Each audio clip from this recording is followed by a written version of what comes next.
So I actually want to take you back to my high school years, which hopefully is a little more exciting. So there was somebody in my high school class, and what I remember is that this guy who was pretty popular, if he came over to our table and if he was acting friendly to us, there was usually a reason for it. There was usually something that he wanted, whatever it might happen to be.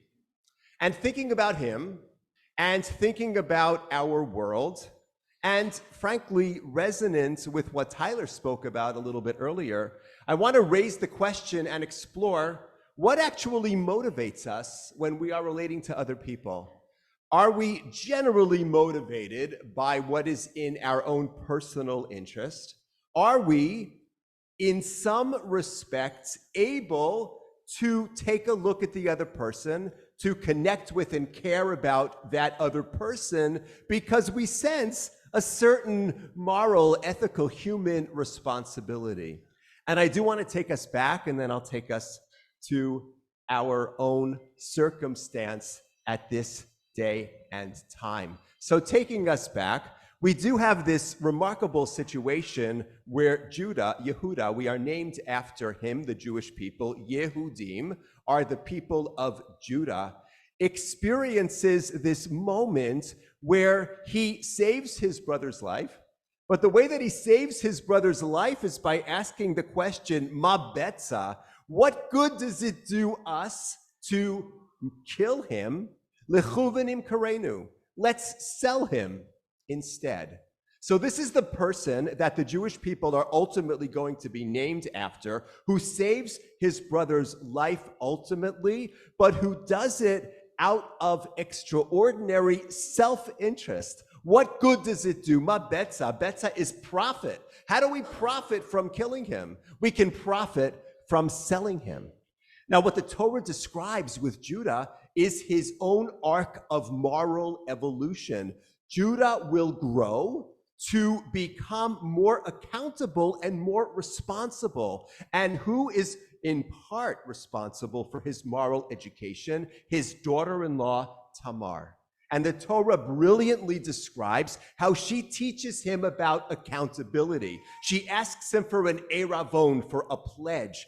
And ultimately, when he, years later, will be standing up and putting himself out there for brother Benjamin, he says, Anochi ervenu, I am responsible for him. I'm the pledge. He has learned not to make it transactional. He has learned what it means to take responsibility and accountability for another human being. So if we are going to learn from him, we should be learning from the entire arc of his moral evolution, from Ma betza, what's in it to me, to Anochi ervenu, I am responsible for you. It is a major transformation, and it's not easy. We all are very much aware of numerous horrific human rights violations that are taking place across the globe. And right now we are looking at the protests that are taking place in Iran on behalf of equality. Equality regardless of gender, regardless of religion, regardless of background. And the Iranian government, the regime, are doing whatever they can to try to suppress the protesters, including torture, including execution, which is happening again and again. And the question is, what is the world doing about this? What is motivating the rest of the world? I recently watched a recorded conversation between a well-known performer by the name of Max Amini and a well-known journalist by the name of Homa Sarshar. They had a conversation about what's going on. And she made a comment which I think is extremely powerful, very insightful. So what she said was that a government is not going to respond unless it helps them. She said that is true of every government, and it's true of the United States. She said governments are guided by self-interest. Doesn't matter which government. They are going to help if it benefits them, and if not, they are not so likely to help. You don't have to be a sophisticated student of political science to understand that governments indeed act out of self-interest. And yet, I want to raise the question, thinking about that arc of moral growth of Judah, Yehuda, is it possible to get to a place not of what's in it for me, but of Anochi Ervenu, I am connected to another human being, even if that human being is across the globe. That person's struggle connects to my struggle. Is it possible to get to that place of eravut, of interconnectedness?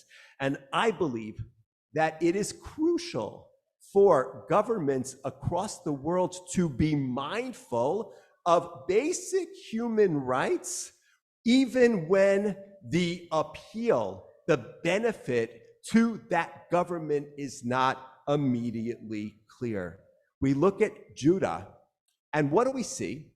We see that when he got to the space of being able to recognize the value of another human being and to hold himself accountable, life got better for everyone.